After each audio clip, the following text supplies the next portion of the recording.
سکتی ہے شمع کشتہ کو موج نفس ان کی،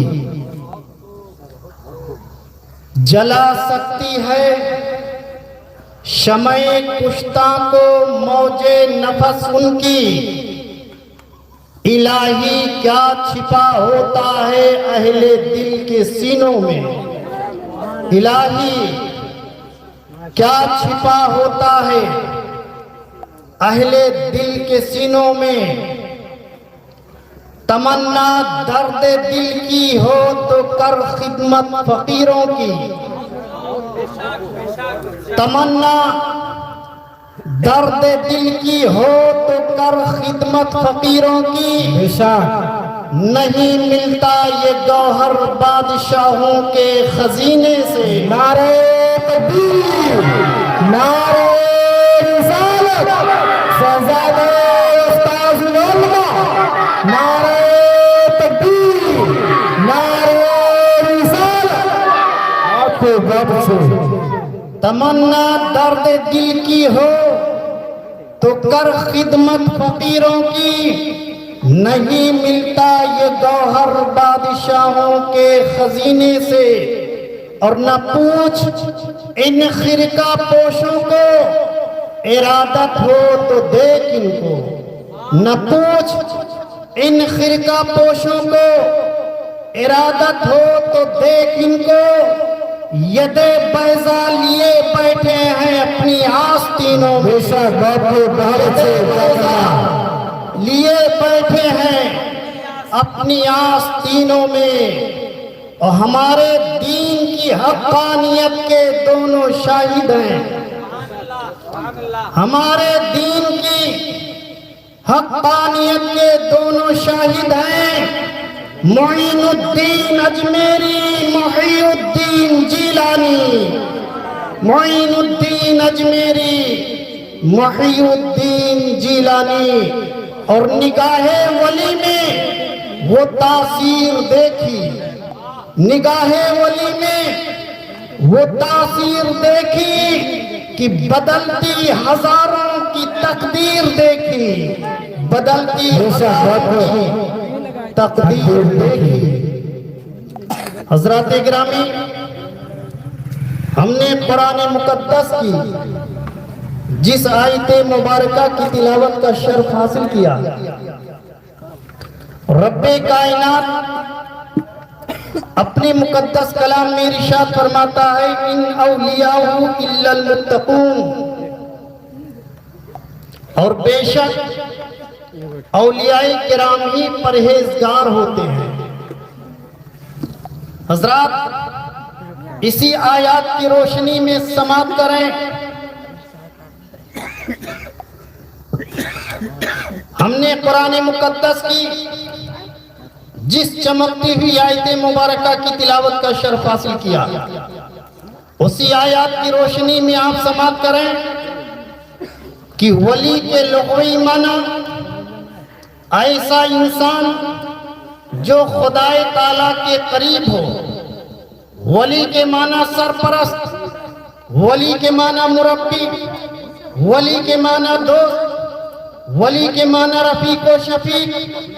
اللہ کا ولی اپنے وجود کو، اپنے ہستی کو، اپنے نفس کو اللہ کی یاد میں مٹا کر فنا فی اللہ اور فنا فی الرسول ہو جاتا ہے تو ولایت کے مقام پر فائز ہوتا ہے۔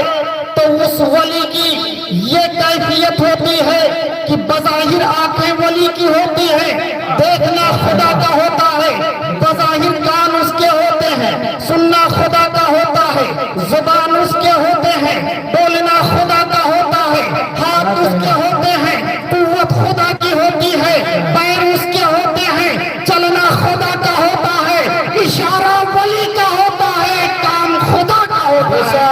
نعرہ تکبیر، نعرہ رسالت، شہزادہ استاذ العلماء، عرص مقدس۔ آپ کو بہت اچھے حضرات گرامی، اسی زمین کے اوپر اور اسی آسمان کے نیچے ایک ایسی جماعت آباد ہے جنہیں نہ کسی چیز کا خوف ہے اور نہ کسی چیز کا غم، اسی دھرتی کے اوپر اور اسی آکاش کے تلے ایک ایسے رشی منی منشیوں کا گروہ آباد ہے جنہیں نہ کسی چیز کا خوف ہے اور نہ کسی چیز کا غم۔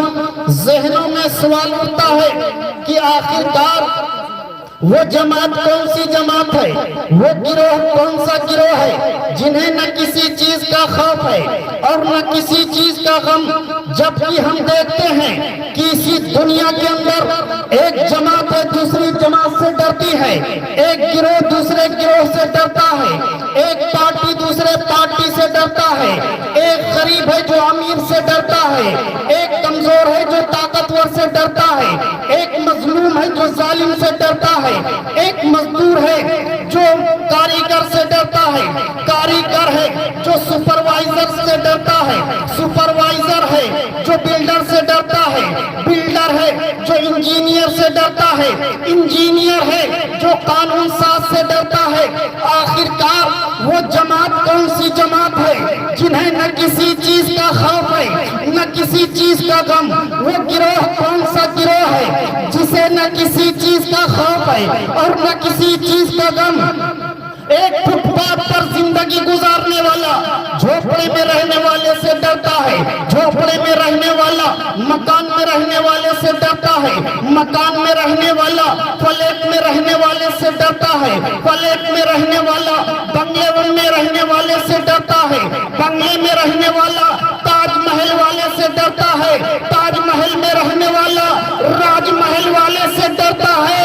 آخرکار وہ جماعت کون سی جماعت ہے جنہیں کسی چیز کا نہ خوف ہے اور نہ غم؟ اس سوال کا جواب بڑے بڑے دانشوروں سے پوچھا گیا، لاجواب ہو گئے، بڑے بڑے عقل مندوں سے پوچھا گیا، لاجواب ہو گئے، بڑے بڑے پروفیسروں سے پوچھا گیا، لاجواب ہو گئے، بڑے بڑے بیرسٹروں سے پوچھا گیا، لاجواب ہو گئے، تمام قانون دانوں سے پوچھا گیا، لاجواب ہو گئے، دنیا کے تمام ایجوکیٹڈ لوگوں سے پوچھا گیا، لاجواب ہو گئے۔ حضرات مجھے کہہ لینے دیجئے کہ جہاں پر دنیا کے سارے عقل مندوں کی عقلیں جواب دے دیتی ہیں، دانشوروں کی عقلیں جواب دے دیتی ہیں، وہ دنیاوی بہت ساری کتابوں کا مطالعہ کیا گیا کہ آخرکار اس سوال کا جواب نکلے کہ آخرکار دنیا میں وہ کون لوگ ہیں جنہیں نہ کسی چیز کا خوف ہے اور نہ کسی چیز کا غم؟ وہ جماعت کون سی جماعت ہے؟ دنیاوی بہت ساری کتابیں پڑھی گئی مگر اس سوال کا جواب نہ نکلا، دنیاوی بہت ساری کتابوں کا مطالعہ کیا گیا لیکن اس سوال کا جواب نہیں ملا۔ حضرات جہاں پر تمام انسانوں کی عقلیں لاجواب ہو جاتی ہیں، جہاں پر دنیاوی ساری کتابیں لاجواب ہو کر کے بند ہو جاتی ہیں، وہیں پر اللہ کا مقدس قرآن کھلتا ہے اور جواب دیتا ہے، الا ان اولیاء اللہ لا خوف علیہم ولا هم یحزنون، بے شک وہ اللہ کے ولی ہیں جنہیں نہ کسی چیز کا خوف ہے اور نہ کسی چیز کا غم۔ نعرہ تکبیر، نعرہ رسالت، شہزادہ استاذ علماء، عرس مقدس، بہت اچھی۔ حضرات گرامی، آپ نے دیکھا ہوگا کہ گاڑیوں میں سائیڈ گلاس لگا ہوتا ہے، چاہے 2 ویلر ہو، چاہے 4 ویلر ہو، چاہے 10 ویلر ہو، ہر گاڑیوں میں سائیڈ گلاس لگا ہوتا ہے۔ جب آپ پوچھیں گے کسی ڈرائیور سے کہ بتاؤ ان گاڑیوں میں سائیڈ گلاس کیوں لگا، داہنے بائیں سامنے اتنے شیشے لگانے کی ضرورت کیا ہے؟ کیا یہ کوئی سیلون ہے یا نائی کی دکان؟ کیا یہ بیوٹی پارلر ہے یا میک اپ کی دکان؟ وہ کہے گا نہیں بھائی، نہ یہ سیلون ہے نہ یہ بیوٹی پارلر ہے۔ تو پھر آپ سوال کریں گے کہ جب یہ نہ سیلون ہے نہ بیوٹی پارلر ہے تو پھر ان گاڑیوں میں اتنے شیشے لگانے کی ضرورت کیا؟ داہنے شیشہ، بائیں شیشہ، سامنے شیشہ۔ آخر کار وجہ کیا ہے؟ تو وہ ڈرائیور جواب دے گا کہ سنو جی، یہ شیشہ ہم نہیں لگاتے ہیں بلکہ کمپنی لگاتی ہے۔ جو کمپنی گاڑی بناتی ہے وہ خود لگا کر کے دیتی ہے۔ اور اس سائیڈ گلاس کا مطلب یہ ہے کہ جب ہم اس سائیڈ گلاس میں ہم دیکھتے ہیں تو مجھے پیچھے کی ساری چیز سامنے نظر آتی ہے، داہنے بائیں کی ساری چیز مجھے سامنے آسانی کے ساتھ نظر آتی ہے۔ تو حضرات ملاحظہ فرمائیے، ایک انسان کا بنایا ہوا دنیاوی شیشہ جب اس میں ڈرائیور دیکھتا ہے تو مجھے پیچھے کی ساری چیزیں نظر آتی ہیں بلا تشبیہ و تمثیل۔ ملاحظہ فرمائیے کہ جب اللہ کا ولی اللہ کے جلوے کا دیدار کرتا ہے تو اس کی آنکھوں میں ایسا نور پیدا ہو جاتا ہے کہ اللہ کا ولی زمین پر نظریں ڈالتا ہے تو تحت الثری تک دیکھتا ہے، اور آسمان پر نظریں ڈالتا ہے تو عرش معلیٰ تک دیکھتا ہے۔ نعرہ رسالت، شہزادہ استاذ واللہ، عرس مقدس۔ بے شک بات کو بہت اچھی۔ حضرات گرامی، حضرت ابراہیم ابن ادہم کو کون نہیں جانتا؟ دنیا کے کسی معمولی انسان کا نام نہیں، وہ بلخ کے شہنشاہ ہیں، وہ بلخ کے بادشاہ ہیں۔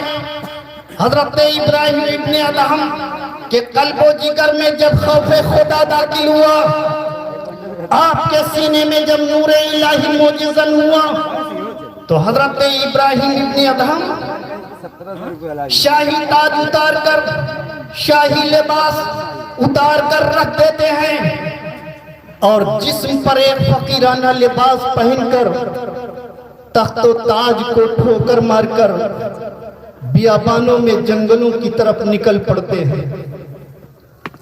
حضرات گرامی، بلخ کا شہنشاہ ہے، بادشاہ ہے، جو ویرانوں میں، صحراؤں میں، جنگلوں میں وہ یاد اللہ میں مصروف ہے۔ ایک مرتبہ حضرت ابراہیم ابن ادہم دریا کے کنارے بیٹھ کر اپنے پھٹے پرانے کرتے میں پیوند لگا رہے تھے، اپنے کرتے میں پیوند لگا رہے تھے۔ اتنے میں ایک شخص آیا اور پہچان لیا۔ اس نے کہا، حضور میں آپ کو پہچانتا ہوں، آپ تو بلخ کے شہنشاہ ہیں، آپ تو بلخ کے بادشاہ ہیں، میں نے آپ کو بلخ کے تخت شاہی پر دیکھا تھا تو آپ کے سر پر شاہی تاج تھا، جسم پر شاہی لباس تھا، پیروں میں شاہی جوتیاں تھی، لیکن آج میں کیا دیکھ رہا ہوں کہ نہ وہ شاہی تاج ہے، نہ وہ شاہی لباس ہے، اور جسم پر ایک پھٹا پرانا فقیرانہ لباس، اور اپنے لباس کو آپ پیوند لگا رہے ہیں۔ جب اس نے یہ سوال کیا تو حضرت ابراہیم ابن ادہم نے فرمایا کہ تو یہ دیکھنا چاہتا ہے کہ ہم نے بلخ کے تخت و تاج کو کیوں ٹھوکر لگائی؟ آپ نے اس سوئی کو دریا میں ڈال دیا، دریا میں ڈال دیا۔ تھوڑی دیر کے بعد آپ نے فرمایا، اے دریا کی مچھلیوں، میری سوئی واپس کر دو۔ تو حضرات گرامی، تاریخ یہ بتا رہی ہے، ایک دو نہیں، سینکڑوں مچھلیاں اپنے منہ میں ایک ایک سوئی لے کر حضرت ابراہیم ابن ادہم کے قریب پہنچی۔ حضرت ابراہیم ابن ادہم فرماتے ہیں، اے دریا کی مچھلیوں سنو، مجھے سونے چاندی کی سوئیاں نہیں چاہیے، بلکہ میری خود کی سوئی چاہیے جو میں نے دریا میں پھینکا ہے۔ وہ ساری مچھلیاں پھر دریا میں ڈوب گئیں، ایک مچھلی نمودار ہوئی جس کے منہ میں سوئی تھا۔ حضرت ابراہیم ابن ادہم اس سوئی کو پکڑ کر کے پھر آپ اپنا کرتا سلنا شروع کر دیتے ہیں، اور آپ فرماتے ہیں، اے سوال کرنے والے سن لے کہ جب میں بلخ کے تخت شاہی پر بیٹھتا تھا تو صرف جہاں تک میرا راج تھا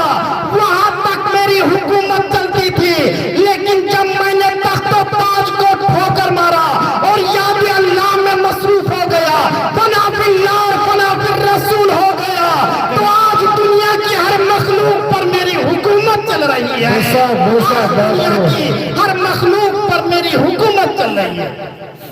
تو حضرات گرامی، یہ حضرت ابراہیم ابن ادہم کہ اب دنیا کی ساری مخلوق پر حکومت کر رہے ہیں۔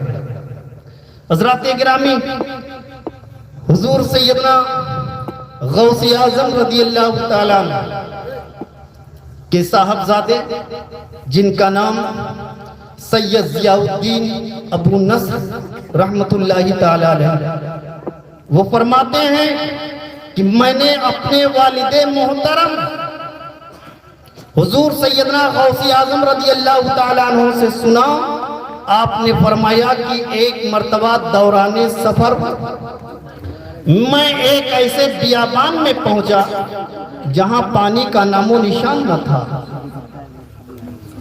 اور میں نے اس جنگل میں کئی روز میں نے قیام کیا، لیکن کئی دن گزر گئے، پانی نہ ملا اور پیاس کی شدت بڑھتی گئی۔ جب پیاس کی شدت مجھے ستانے لگی تو رب تعالیٰ نے ابر کا ایک ٹکڑا بھیجا، اور وہ ٹکڑا میرے سر کے اوپر سایہ کر گیا، اور اس میں سے پانی کے قطرات ٹپکنے لگے، اور اس پانی کو پی کر میں سیراب ہو گیا، مجھے سکون حاصل ہوا۔ پھر میں نے کیا دیکھا کہ آسمان میں ایک روشنی پیدا ہوئی، پورے آسمان کو روشن و منور کر دیا، اور اس کے اندر سے آواز آئی، اے عبد القادر جیلانی، اے عبد القادر جیلانی، میں تیرا پروردگار بول رہا ہوں، اے عبد القادر جیلانی، میں تیرا پروردگار بول رہا ہوں، تیری عبادت اور ریاضت سے میں نے خوش ہو کر ہر حرام چیز کو تیرے اوپر حلال کر دیا ہے، تیرے جو دل چاہے کھائے پیے ساری چیزیں حلال ہو گئی ہیں۔ حضور سیدنا غوث اعظم فرماتے ہیں، اعوذ باللہ من الشیطان الرجیم، یہ ملعون یہ کیا بک رہا ہے؟ اتنا کہنا تھا کہ وہ جو نور آسمان میں تھا، جو روشنی تھی، وہ سب تاریکیوں میں تبدیل ہو گئی، اور پھر آواز آئی، اے عبد القادر جیلانی، آج تجھے تیرے علم نے بچا لیا۔ حضور فرماتے ہیں کہ میرے علم نے نہیں بچایا بلکہ میرے پروردگار نے بچا لیا۔ اور وہ شیطان لعین نے کہا کہ اے عبد القادر جیلانی، ایسے ہی ہتھ کنڈے کے ذریعے سے ہم نے 70 اہل طریقت کی عبادت اور ریاضت کو برباد کر کے انہیں گمراہ کر دیا، لیکن آج وہ میرا داؤں تجھ پر نہ چل سکا۔ حضور سیدنا غوث اعظم فرماتے ہیں، اسی طرح متعدد مرتبہ اس نے میرے اوپر اپنے سازشوں کا جال پھیلایا۔ حضور سیدنا غوث اعظم فرماتے ہیں کہ ایک مرتبہ آسمان میں ابر پھیلا، ایک نور پیدا ہوا، اور اس کے اندر سے آواز آئی، اے عبد القادر جیلانی، میں تیرا پروردگار بول رہا ہوں، میں تجھ سے بہت خوش ہوں، تو نے دن رات عبادت اور ریاضت کی، تیری عبادت اور ریاضت کو دیکھ کر میں خوش ہو گیا، اور تجھ پر میں نے نمازیں معاف کر دی۔ اللہ اکبر۔ اتنا کہنا تھا کہ حضور سیدنا غوث اعظم فرماتے ہیں کہ لا حول ولا قوت الا باللہ العلی العظیم، اے ملعون تو مجھے گمراہ کر رہا ہے۔ ارے نماز تو ایسی نماز ہے، اہم الفرائض اور افضل العبادات نماز ہے، نماز کسی حال میں کسی صورت میں معاف نہیں، حتیٰ کہ میرے نبی پوری رات عبادت کرتے رہے، میرے نبی پر نماز معاف نہ ہوئی، حضرت ابو بکر صدیق پر نماز معاف نہ ہوئی، حضرت عمر پر نماز معاف نہ ہوئی، حضرت عثمان پر نماز معاف نہ ہوئی، حضرت علی پر نماز معاف نہ ہوئی، تمام صحابہ پر نماز معاف نہ ہوئی، حتیٰ کہ میدان کربلا میں نواز رسول امام حسین